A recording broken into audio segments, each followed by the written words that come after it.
wano musanze gwali osanze nga ayina omusota nga guno gwa Lwasa n'omukuba n'afa n'alokoka sorry omusota ogwo gugenda kufa olunaku lwengenda okubeerawo. Omwana oyo ali mu mbeera y'omusota atandikira wano era omunnyonnyolera wano. Okumunnyonnyolerawo biki biwagula okumunnyonnyolerawo agwengwe bamuzaala amulerwa n'amuzaala n'akola ki embeera yali bweti n'alema gwe kikyoyagala nina ejjini mukwano gwange ennyanyambye ankuumi kukaasha.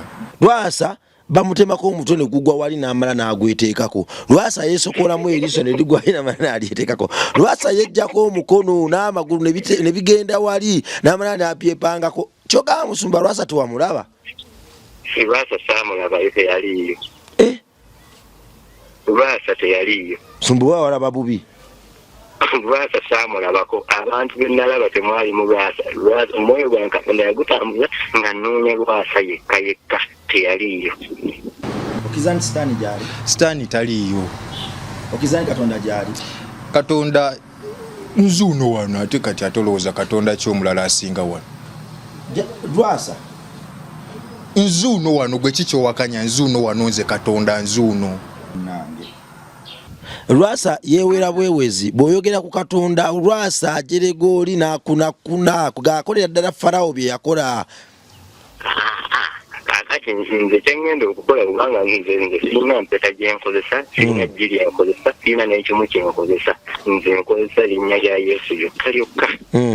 Era ngenda kujja nga ndi free nga wendi yaleete byonna byasobola byonna naye awo wenyini wagenda in fact yagenda n'obyokya yagenda obyokya sirina byokya nji yagenda obyokya ngenda mu mwaka kabiri ngambe kwaki yokya njikwata oyokya.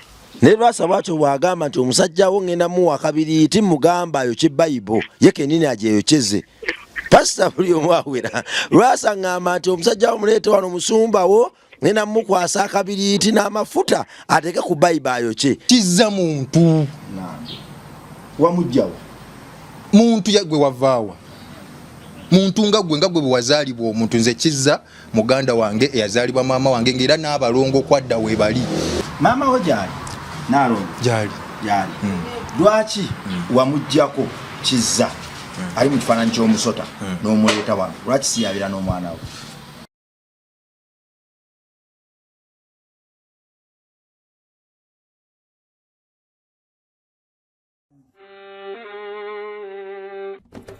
Sebo, nyabo, mwana wa Katonda wenna ali eyo. Eno yera Bongo Charity Foundation. Tukola art for charity. Nga tuyita mu bitone ebyenjawulo omuli okusiiga n'okukuba ebifaananyi, okutonaatona ebisenge ne art. Nga jjayo endabika y'ekifo. Tukwaniriza n'essanyu kasitoma waffe oyagala kugula art waffe oba oyagala gwe mwennyini tukusiige mu bifaananyi. Olina omwagalwa awo oyagala kumutonera kirabo nga kuliko ekifaananyi kye. Tutuukirire wano kula Bongo Charity Foundation. Buli lw'otuwagira ng'otuwa omulimu oba ng'otugulako ati waffe mwe tufuna obuyambi obulabirira n'okusomesa abaana abato okuva ku streets ez'enjawulo abataliiko alabirira. Bire ku namba y'essimu noti 7 noti 346 827. Le Bongo Charity Foundation tukola art for charity. Come paint your legacy with us. Alive kwetuli amanya bampita Rimasam obosobola okumpita Mitani Club Bongo weewaawo okubaawo w'enjawulo mu nsi yo. Tolina kuba munnabyabufuzi, tolina kuba muyimbi, tolina kuba mukubi wa mupiira, tolina kuba mubazzi, tolina kuba nze bwe sitaba mu ofiisi eno ey'ebyobufuzi, nze bwe sitaba mubazzi sobola kuyamba nsi yange, nze bwe sitaba musambi wa mupiira sobola kuyamba nsi yange. Buli w'osinziira wonna era buli Katonda waakutadde osobola okuyimirirawo n'okyusa ensi yo. Osobola okuba ng'okola mu katale naye n'olaga abakola mu katale banno nti ebibala by'olenga olina birenga mu bwenkanya era olina bitunda mu bwenkanya. Osobola okuba ng'okola mu dduuka nga mw'osinziira n'obuulira enjiri era osobola okuba ng'oli musomesa oba ng'oli w'amagye. Bannaffe bangi bafa n'ebifo n'omulaba ng'agamba nti ze batampa bwa minisita obulamu bwange bukomye era ng'akola buli kimu okuba minisita. N'olaba munnaffe ng'agamba nti ze bwe sitafuuka musumba mu kyaki eno era ng'akola buli kimu ali wiringi okukola buli kimu okumufuula omusumba ngaye bwatyo bwalowooza nti osaba bw'anaafuuka omusumba oba minisita olw'ensi ejja muganyirwamu nnyo. Toyina kutugumbula munno lwa kifo, toyina kwetugumbula lwa kifo, toyina kwesaanyawo lwa kifo. Nze nzikiriza nti wonna w'osinziira osobola okuba entandikwa y'eddembe n'enjiri yannamaddala mu kifo ekyo. Kale baganda bange abantuma wano bakama Bonchate Foundation tuli mu kuzimba ssomero, tuzimbira abaana bo ku luguudo essomero, era nebaza Mukama nti essomero lyatuuka ku operate room eno ebulako okugatta wano mu maaso okutuuka nayo ku operate kyetugenda okukola essaawa yonna olwo tutandika omulimu gw'okusereka. Tukwatireko tuwe ekifaananyi kikusiigire ng'omwana Katonda ali eyo mulokole munnange ebifaananyi obigulawo oyagala kusurprisinga mwagalwawo tumusiiganga bw'ali tukusiiganga bw'oli. Akalimu k'otwake tukozesa okutambuza ministry eno twajja n'enjiri egamba nti omwana wa kintu kulwa omwana wa kintu. Twetaaga muzungu yenna mu kino bakozeeko kye bakoze n'ennyongera okujjukiza nti n'omuzungu Katonda wawe Katonda waffe. Abazungu bwe tutijjisa ne tulaba nti bwe basigalira okuyamba ekyo kyabwa sitaani si kyabwa Katonda. Naffe tusobola ddala okuyamba bannaffe nga tuwandikidde muzungu n'omubbaluwa kigenze mu likodi z'eggulu Bonchate Foundation yokka ezimbye ekifo z'ettaka nga tewandikiddeko muzungu n'omubbaluwa wabula ng'ekozesa abaana baawano n'ebitone byaffe. Tunakitandika kijja kuba kale gwe nawe n'ekimu ky'ekikumi ekyensi mukadde 8 mu emitwalo 4 batusaba ku ssomero bwe tukya raising up olwo nno tugatteko neno art and craft room eno empya naye bagenda kujja bagitubalire kyonna ky'olina osobola okitoola netwanga omwana w'eggwanga tasigala kyekimu. Tulina scholarship identity akadde kamu n'ekitundu omwana w'omufuula memba ow'oku ntikko afunamu ki omwana afuka memba ow'oku ntikko ffe tumusomesa okuva mu primary 1 paka mu P7 era nga tumusomesa ebyemikono byonna tumutayira emyaka 18 mundabire ekyayinza okuba ekika ekyawaggulu. Kale twegatteko omwana w'omufuula emmemba owumula ebyokuweerera ekyo nakyo kiggwe tukooye okulaba omulembe ogulimu abaana abaswaza Katonda waffe twagala tuzime omulembe gwaffe nga weewaawo. Kale omwana wa Katonda ali eyo katugendeko kko wano olwaleero programu yetu tugenda gikola bwe tuti naye ejjudde mwoyo mutukuvu ejjudde ekisa n'okubeerawo kwa Mukama.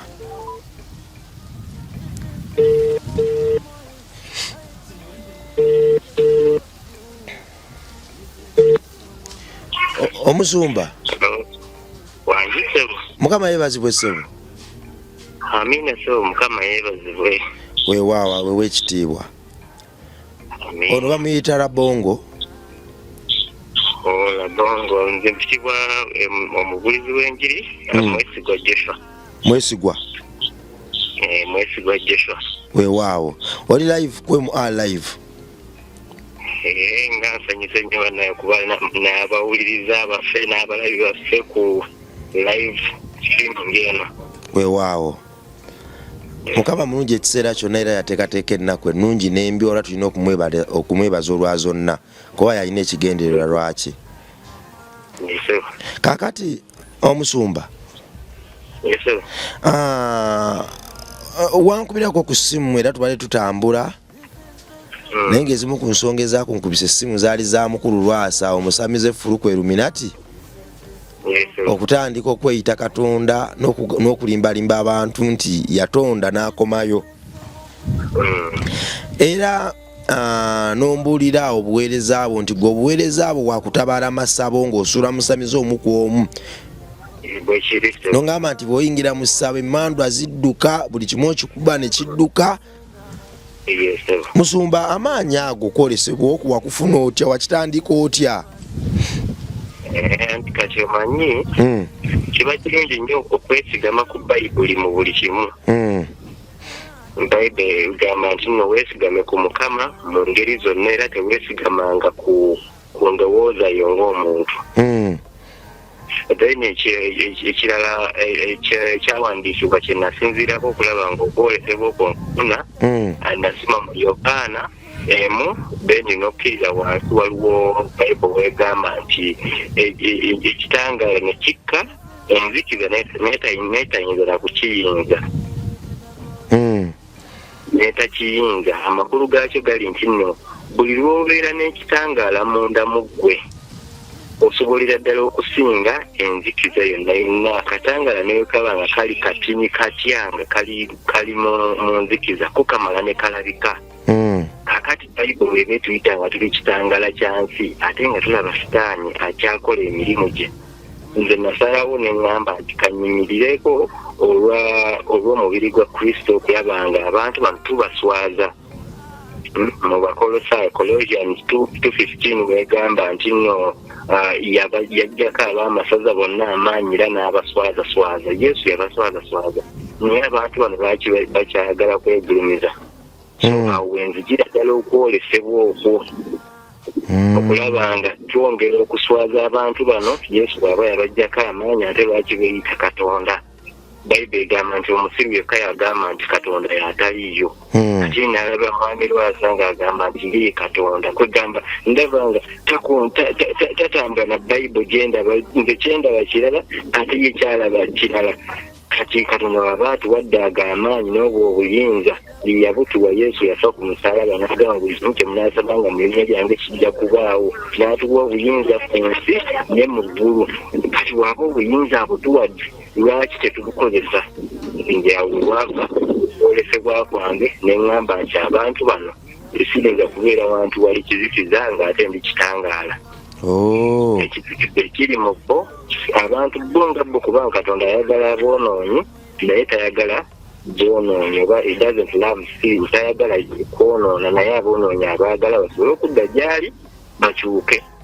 Ati ekyo ekitangaala kye njagala okuwa Mwami Lwasa. Mwami Lwasa amwagala nnyo kubanga gwe mulimu lwaki Katonda Yesu yajja ku musaalaba yajja kuba nti alimula ffenna. Naye ate ekyo ekimulimu ekyo kye njagala okulwanagana nakyo. Ye ng'omuntu mwagala naye ekyo ekimulimu ekyo kye njagala okugyawo, njagala kikibifiitingi tukiswazeswaze. So y'ensonga eyo muganda wange. Kakati Musumba, gwe amasabo gano g'olumba musabo kusabo waliwo agakuzigira ogaluuta buloosi n'ofuna okwolesebwa, oba gwe kennyini okeera ku makya n'ogenda ku kyalo n'ogamba essabo lya wano liriwa n'olikuba n'olisaanyawo ng'oyita mu kusaba? Anti kati Yesu yagamba, yatuwa ekiragiro n'agamba mugende mu nsi yonna mubuulire enjiri. Yakkiriza n'abatizibwa ayirekoka. Naye kano kapaati aka mugende amakulu gaakyo olwedde yatulagira dda. Ati nze nzikiriza nti Bayibuli ky'ekigambo kya Katonda. Wensoma nga ndaba mugende twetaaga kusooka kulirootako. Bwe mba ndabye nti takolagana na maanyi ga Katonda gennyina yeeyita Katonda nga nvaayo nga tuteekawo ekyo ng'avaawo. Tekyetaagisa kusooka kukirootako kubanga Bayibuli olwedde yatulagira dda.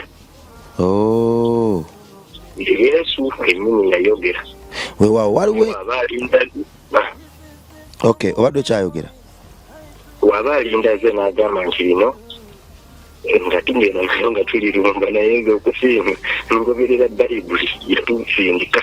Omu n'amuwa obuyinza agamba buli anaasaba nga mu linnya lyange agamba ekintu kiri open tebanatuwa agamba mugende. Awo ensinziira n'engoberera Bayibuli kyetugamba buli ekiri mu Bayibuli wensoma n'endaba nga tekikolebwa nze nina okulaba nti ŋŋenda n'ekikola wamba mbawadde amaanyi. Buli alina omululu wa Mukama alina amaanyi. Amaanyi wempanga nyaati n'endaba omuntu ayagala okugagezesa oyo mba mwagala nnyo. Osira kumuwa space yakuzanyira ku Katonda wange. Kaakati waliwo enjiri gye twatandika wano ey'okugenda nga tutwala enjiri buli wamu. Enjiri egyo twatandika yatuyingizanga amasabo era tuyingiza amasabo tugenda buli wamu era twawula kika kya muntu kyonna wano. Naye waliwo balokole bannaffe twali tutambula nabo ne batukyawa era ne bagamba nti eno kyano yaffe bwebanga egenda nereeta abasamize netubakyaza kuno, bwebanga egenda netuleeta abatamiivu n'abayaga bo tebajja kukolagana nawe bayo. Katonda waabwe tabakkiriza kukolagana n'abasamize, tabakkiriza kukolagana n'abatamiivu n'abayaga.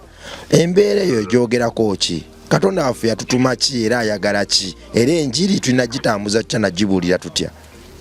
Bayibuli egamba nti singa twayonoona ne tuva ku kitiibwa kya Katonda era singa Yesu kennyini yali tasobola singa yeesosola n'agamba nti abantu abo bali boonoonyi sijja kusobola kugendayo kubanonola n'agamba nti nze kansigale mu ggulu tewandibadde n'omuntu n'omu yandibadde agenda mu ggulu.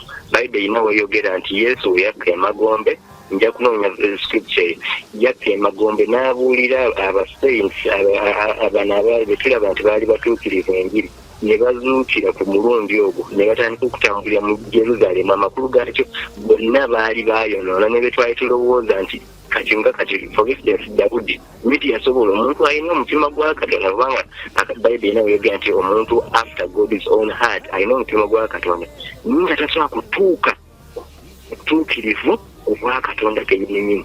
Kati abo abantu abalowooza nti bo olw'okuba bayambala bulungi olw'okuba bo bali bulungi in fact singa oba ekizamininga wetujjukirako bulungi waliwo Yesu yagamba yali omukyalo gwe bakwatira mu bwenzi yamugamba bo baba balina bubi nnyo n'okusinga ono gwe baba bakwatidde mu kikolwa.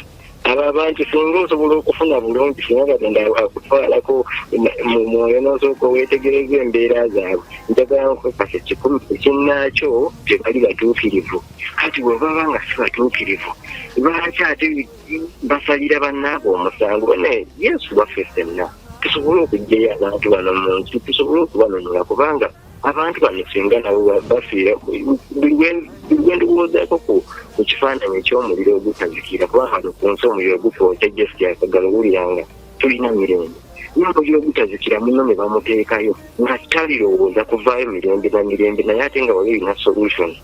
Yesu yajjira boonoonyi, Yesu yatambulanga ne bamalaaya, Yesu yatambulanga n'ababbi ate yatambulanga n'abali b'enkwe. Bayibuli egamba nti omwana w'ekibi yavaamu buvi n'amuvaako naye nga yagezaako buli gye yali asobola okumentera omulongo oyo. Yagamba nti abaana bonna bompadde mbakuumi naye n'omwana w'ekibi yagezezaako n'avaamu naye nga nze nakola omulimu gwange. Kati omulimu gwaffe gwa kubuulira njiri ye Yesu akola omulimu gwe ogw'okulumula abantu. Yesu tasosola mu bantu bonna ate ffenna tuli ku level y'emu ffenna twayonoona tuli ku kitiibwa kya Katonda. Kati buli omu yeetaaga Yesu okulaba nga agenda mu ggulu. Tekuli nti noono musamize, tekuli nti noono mubbi, tekuli nti noono ekibi kye kizitowa nnyo okusinga ekirala. Nedda eyo ensobi balina okugitereeza oba n'aba tebagitereezezza kuba naavaawo Katonda ajja kuleetawo abalala. Katonda ate tandiko n'atuyungako kati Katonda asobola okukozesa abalala naffe abantu naekuba tujeenyaga n'amayinja atubola okugakozesa. Kati bo kabasigalire bwe baba nga bali wiringa okukyuka bandize ne batweyungako ne tukola omulimu gwa Katonda tuyambe abantu basobole okuva mu muliro bangi. Weewaawo waliwo omukyala waliwo keesi gye nafunye wano keesi eno yantabudde. Waliwo omukyala maama we Mukatuliki omukyala naye yali Mukatuliki naye yalokoka. Maama we mukyala mukadde aweza emyaka 90 yagenda n'alwala era ali ku ndiri amaze emyaka almost 15 ku ndiri. Naye omwana ono mugagga nnyo Katonda amubulesinze n'ebyokwewunda by'ensi bingi era amutadde mu nsi etajula ku nsi kuno. Naye omwana ono yagamba yasulawo maama we. Maama emyaka 15 yenna yasigaza akawanga akoze aweddewo obulungi bwatambulira mu bulungi nnyo. Bw'otunuulira ebigere by'ennyama yamugwa ku bigere ne bw'omutunuulira oyisa amaaso go mu bigere bye n'olaba amasuuka olaba amagumba meereere. Naye omwana ono yagamba nti ye tajja kuyamba maama we kubanga yagaana okulokoka era agamba nti tajja kuwa maama we buyambi wadde buyambi na bumu okujjako nga maama yatudde obulokozi. Kakati maama agamba nange woba obinkaka ngompisa mwene embeera kale we manfiira mu kibi kanfiire mu kibi sijja kubirokokayo koyo okunkaka koyo okumpisa mwene embeera obanga ogamba nti nze okumpa obuyambi onjijanjami nasooka kulokoka kale kanfiire mu kibi sijja kulokoka. Omwana agamba nti maama nsijja kukuwa sente zange so abantu batali balokole sente zange. Embeera eyo ogiwulidde ate ogifunamu ki? Kati Bayibuli egamba nti omuntu akkiriza n'omutima gwe n'ayatula n'akamwa ke naawe bw'obulokozi. Omuntu asobola okugamba ati no maama oyo asobola okugamba omwana ono kamulimbe kanje tule n'akamwa naye ng'ana okukkiriza n'omutima gwange era aba talokose. Oba asobola okukkiriza n'omutima gwe n'agaana n'okwatula n'akamwa ke era aba talokose. Kaakati oyo omwana kyakola si kituufu kubanga enjiri yaffe enjiri ey'okumumwa si enjiri ebeera okugamba abantu nti ndi mulokole naye enjiri ey'ebikolwa singa yeetege mu bigere bya Yesu. Singa Yesu abaddewo yandikoze atya? Yandiganye nti nno maama kamwekaaso kubanga abadde aganye okukkiriza Yesu oba aganye okumukkiriza teyandikoze kintu ekyo yandisazeewo n'amuyamba. Abantu bangi bazze eri Katonda ng'abamu bajjidde mu musiki abalala bajjidde mu bintu bingi. Ati nandiyagadde ejja okumanya nandiyagadde byategeere nti nno enjiri ey'ebikolwa esingira wala enjiri ey'ebigambo. Enjiri ey'ebikolwa esingira ddala enjiri ey'ebigambo. Kiki kyaba alina okukola yagiguulire naye ng'engeri gyagiguulira alina kuddayo ayambe maama we, in fact amwetondere. Kikyamunye kyakola ekyokulaba nti agaana okumuyamba maama oyo singa yali ojjukiramu bamaama bano bambi waliwo oluyimba bisabireyayimba bamaama balwanamu ebintu bingi okuva ku buto waffe abalala ne babasula mu ttooyi abaana ne babakola ebintu bingi naye maama waaba asobodde okukusomesa n'akukuza n'akukola byonna byonna n'akuyimusa ate kaakati kuno tukakudaala ebigamba nti nno aganye okukkiriza Yesu kamukalekaate. Ekyo kiri kikyamu nnyo. In fact yeereetera bikolimo ati nze okumuyamba akwate alekeraawo kyakola agende yeetondere maama amujjanjabe maama aterere. In fact bazeegamba ebyamagero yemmere y'abaana ba Katonda. Maama osobola okumusabira n'atereera naye. Waawo Muzumba tuteekateeka lunaku lwa kulumbagana musamize Lwasa Luminati Lwasa aweera asula tatudde era buli kadde ankubira amasimu n'angamba olunaku nga tetutuuka omusajja wo nga tumuleeta kakati amaanyi ndoodinze omusajja njagala mumenyamenyera wano bwe ntuukayo naawe oweera ogamba Lwasa ngenda kukumenyamenya abantu baŋŋamba nti olunaku nga tetutuuka. Sumba omusamize Lwasa yakutumya amata n'akutuma n'amagi n'agamba nti ate kati kyenjagala onkolere kiri kimu bw'oba ojja njagala ojja ogabula omusota gwange ogweyo ku kyokulya ne ku kyokunywa olwo nno nkumenyemenye bulungi nga n'omusota gwange gwe nnina gujjudde amaanyi gukkuse bulungi. Osamize Lwasa kambeeko kyenkugamba olaba ogwo omusota gwe yeewaane nagwo gugenda kufa kuolwo olunaku lwe nnaabeerawo. Musumba omusota gugenda kufa olwo olunaku lwe nnaabeerawo. Ogwo omusota gulinda bulingi mutumozeseramu muleka akole byonna byonna. Mu Ezekieri bwetulowoolyako ku Katonda oyinza okuba oba obadde katomanyi bulungi naye kakuyambeko kati Katonda gwe wakkiriza omutego. Weewaawo Katonda gwe wakkiriza ono Ezekieri na wamwogererako nga agamba waliwo bamalayika abeetoolola Katonda nga bamusinza. Bamalayika abo balina ebiwawaatiro 6.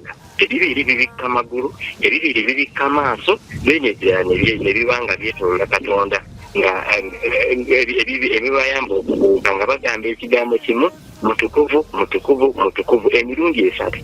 Kati ne bali puroguramu gy'okukola ekyo naye buli batunuulira Katonda beewuunya ekitiibwa Katonda ky'alina.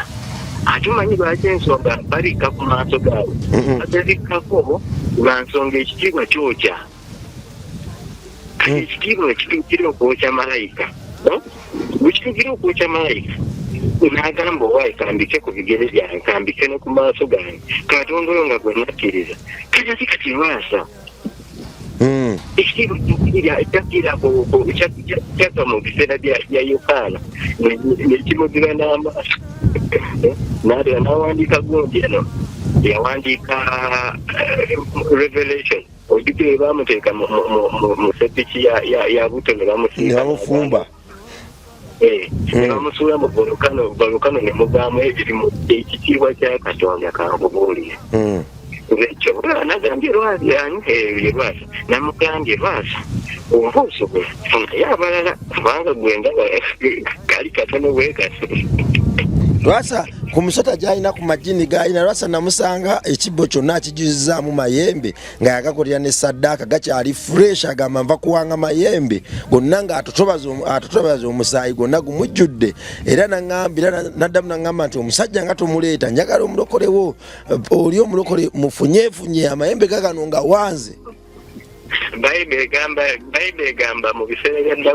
Dawudi yagamba Goliathi yagamba Dawudi yagamba Goliathi nti gonumba n'ekitala naye nze nkulumba mu linnya lya Katonda kakati oyo Lwasa si gwe gusoose kubanga sibeerasamiza benaakalumba bangi ne mu nsi y'omwoyo taliyo in fact omulundi guli nagezaako Katonda yatwala omwoyo gwange nenoonya Lwasa taliyo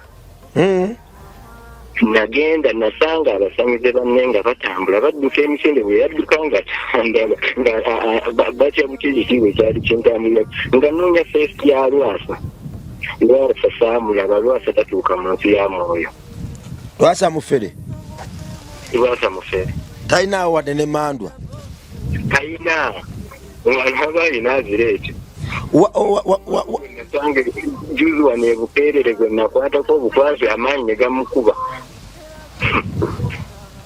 kitidde namu olunaku nze nange nduginze mugambe bugambi ate agenda nakufuuka musumba kubanga nze kyemwagaliza simukyawanga ye Lwasa naye ebimulimu ebyo ebimuwaga gwelinda olabe musumba omanyi n'okugendako mu nsi y'omwoyo abasamize n'obanoonyezaamuko omwoyo omuku bakyekinge Katonda yatuwa obuyinza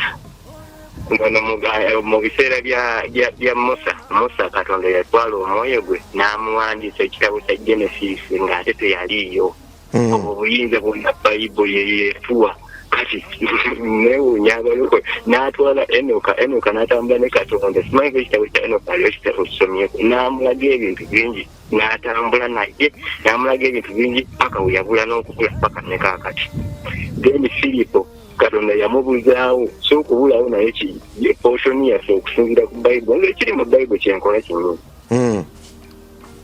saagala kuva ku Bayibuli ekiri mu Bayibuli ndaba nti nno yayawula ennyanja njagala Katonda nange akozesa mpiko ku ddaala eryo neyatambulira ku mazzi njagala Katonda kati mu nsi y'omwoyo okutambulira namunoonya Lwasa teyaliyo n'omusota gwe tegwaliyo guno omusoto guyiwa endusu ati ogwo nga gubeerayo tebaaliyo bonna ne wamusota tewali ensi y'omwoyo simanyi nakumanya ensi y'omwoyo wotuukayo obutegudde bwayo bubeera nga bwalegguloggulo bwebutyo naye nanoonya omuntu omuba muyita Lwasa nga saagala kulumba musamize twali abantu abasamize nga nga buyanda badduka buddusi nga njagala Lwasa yekka malabeko Lwasa twamulaba teyaliyo Lwasa alina obujulizi Lwasa yakuba omusumba yalina ekyakyawo kumpi ne Lwasa yakuba omusumba paka bwe yamugjawo musumba nadduka kiwalazima ne kyaki yonna nesaanawo oyo Lwasa kugaa nti teyaliyo omusumba teyaliyo Lwasa bamutemako omutwe ne gugwa wali n'amala n'agweteekako Lwasa yeesokolamu eriiso ne ligwa wali n'amala n'alyeteekako Lwasa yejjako omukono n'amagulu ne bigenda wali n'amala n'apyepangako kyogamba musumba Lwasa tewamulaba Lwasa saamulaba teyaliyo Lwasa teyaliyo musumba wa walaba bubi Lwasa saamulabako abantu be nalaba temwali mu Lwasa omwoyo gwange Katonda yagutambuza nga nnoonya Lwasa yekka teyaliyo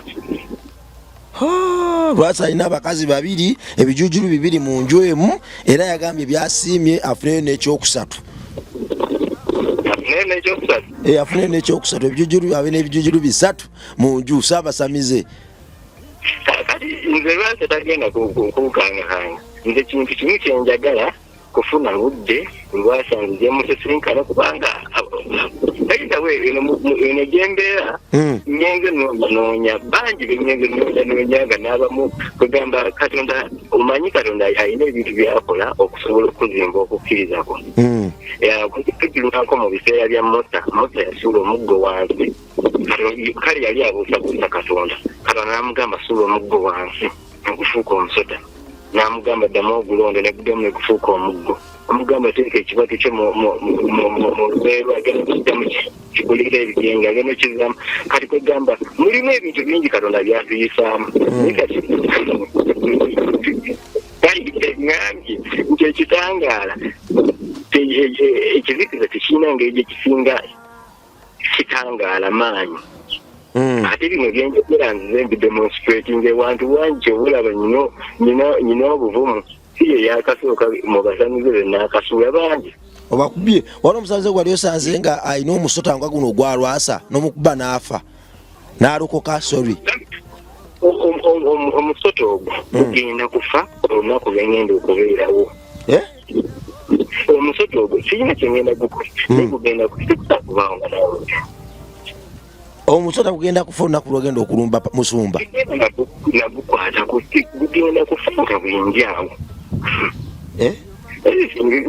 ndi mukwesonga olunaku olwo bannaye tewali kirala kyenensonze nga olunaku olwo tebula nadde njagala lubeerero nanganje naye ate obuzibu programu zakyukyemu nga wagambye anti problem gye nnina emmotoka yagana nenfaako ate nebasaba sente nyingi basaba akadde kamu ojjukola eri mu garaji ndi mu kuyiiya ngeri gyenjijjayo kubanga nabadda ewalwasa eyo gyabeera wazibu bw'ogendayo ku booda ate ng'ositudde kamera ate nga ndi naawe so nendaba mukama agenda kumpa ekisa ngenda kufuna sente emmotoka njijje mu garaji akadde kamu ako ngenda kukafuna kakati gwe bw'ova wano mba nkupiikinga bupiikinzi nga tuvuga tugenda ewalwasa naye kati kambuuze lwasa muli talinamu yadde kutya kubanga amaanyi mbu tannaba kutegeera maanyi ga Katonda ng'atambe simanyi lwaki tannaba kutegeera obuzibu bw'emizimu giyina effujjo lwaki tannaba kutegeera Katonda waffe bannaye lwasa yeewera bwewezi bw'oyogera ku Katonda lwasa ajerega oli n'akunakuna gakolera ddala Farawo bye yakola kakati nze kyengenda okukola kubanga nze sirina mpeta gyenkozesa sirina jji lyenkozesa sirina n'ekimu kyenkozesa nze nkozesa linnya lya Yesu lyokka era ngenda kujja nga ndi free nga wendi byaleete byonna byasobola byonna naye awo wenyininyini wagenda infact yagenda n'obyokya yagenda obyokya sirina byokya jji yagenda obyokya ngenda mu mwaka biri ngambe kwati yokya nzikwata oyokya naye lwasa bwatyo bwagamba nti omusajja wo ngenda muwa kabiri timugamba ayokye Bayibuli ye kenini agyeyokyeze pasita buli omu awera lwasa ngamba nti omusajja wo muleete wano musumba wo ngenda mukwasa akabiriiti n'amafuta ateeke ku Bayibuli ayokye ate naawe olyange yabadde ate naawe ngambye ogenda mukwasa akabiriiti n'amafuta omugambe emmandwa zikuŋŋaanye zonna zizo zookye pannaye gomanya nti munsi y'omwoyo ebintu bitambula naye bwe naatuuka bwenti ogenda mumonitaringa mwetegereze agenda tandika okukankana n'obwosejjo infact nabadde kugamba ndeba bintu bya bulijjo nnyo omuzimu okubuguba tubalagana n'abamasaza ng'olida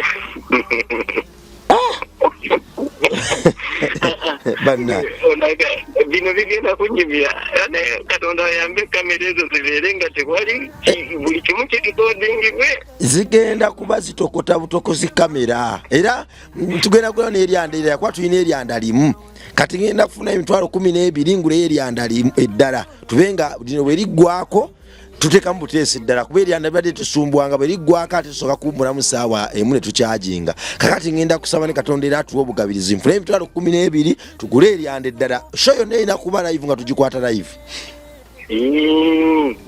tugenda gikwata live tewali kusirisa lino eryanda bwe liggwamu nga tuswikingirawo ng'omusabizi omukuba embooko neengeri kitannaye naye mu butuufu simanyi ogw'omusota ogwolaba ne luli lwetwasa okukola interview lwe nali njagala gufe ukulu njya kusimu kubanga ne kusimu so kushabira ko Katonda naye njagala kubeerawo mu buliwo ekitiibwa kya Katonda kugamba noonya ne kye ntandikirako oba kati ntandikire ku ki oba nsooke kumusabira amaaso gattire oba simanyi oba nsooke kwojaki naye nkinako kyasaba eryo nasigalawo nga wabanamunigira kati awo waali ne tuteekawo omuseero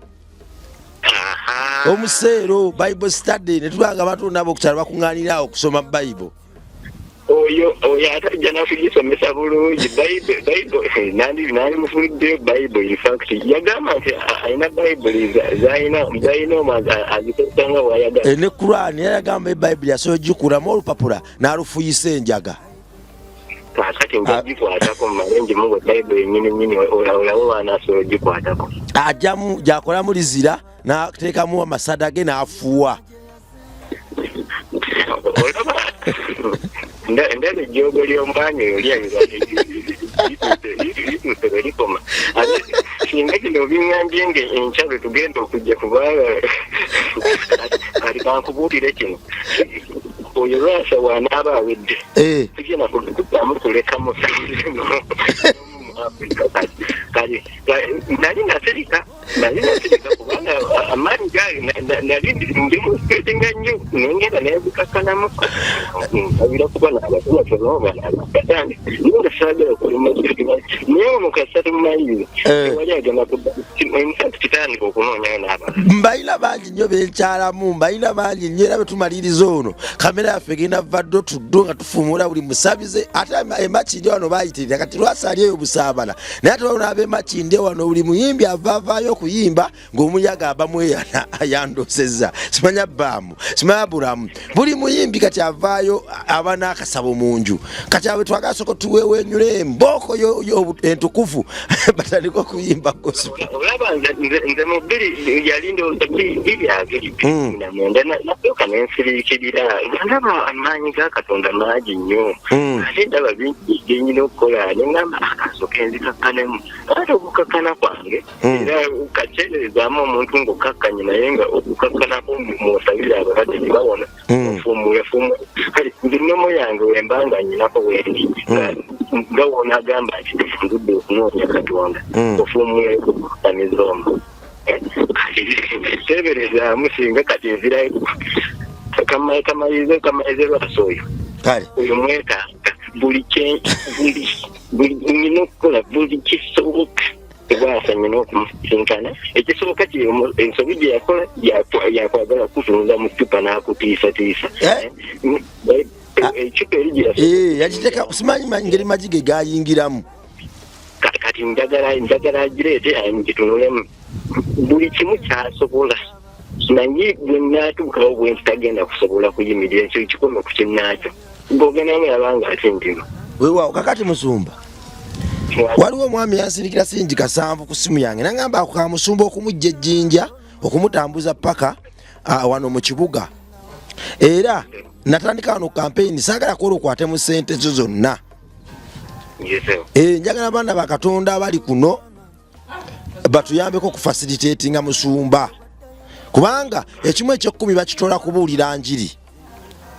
kakati mbadde nsaba bagamba nti sheeyo nebeereyo omusajja lwasa avunname batule ku kimu kyabwe eky'ekkumi bakisuuleko transport wakusula byakulya bw'ojja oba osula mu woteero oba ojja n'ovuga ate n'oddayo tekirina buzibu kyonna kyemunaaba musazeewo weewaawo kale Musumba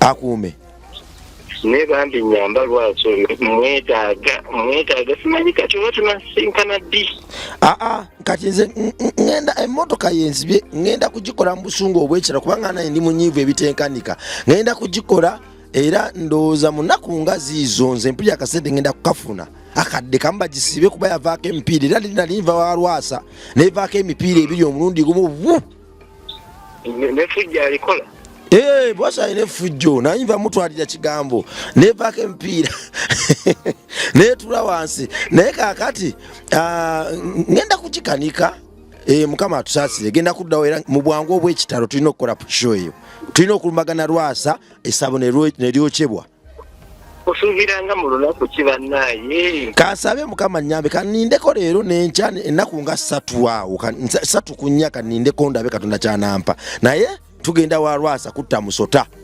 wamusota tugenda kumutta byonna bigenda kuvaawo wamusota obwo bwangu nnyo kugenda kufa weewaawo Musumba kale baani akuume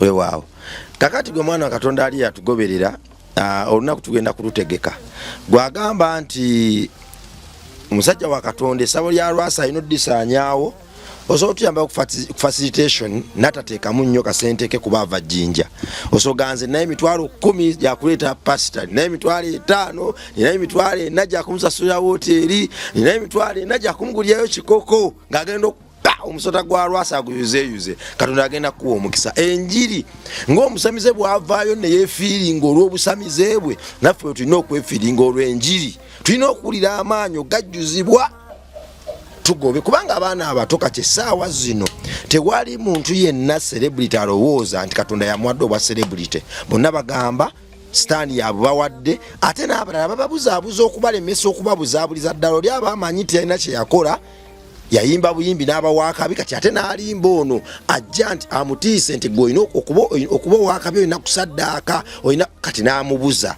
kati twagala tufune abasajja abavumu nga bano tuseme obusamize mu nsi Uganda tuseme obusamize mu ggwanga Uganda era tuwese Katonda waffe ekitiibwa Katonda waffe akyali mulamu w'amaanyi ekitenkanika era akyafuga era akyasumba mutwegatteko bw'alina kyonna ky'olina sheetandike kulatona n'ensi yange tusisinkane olundi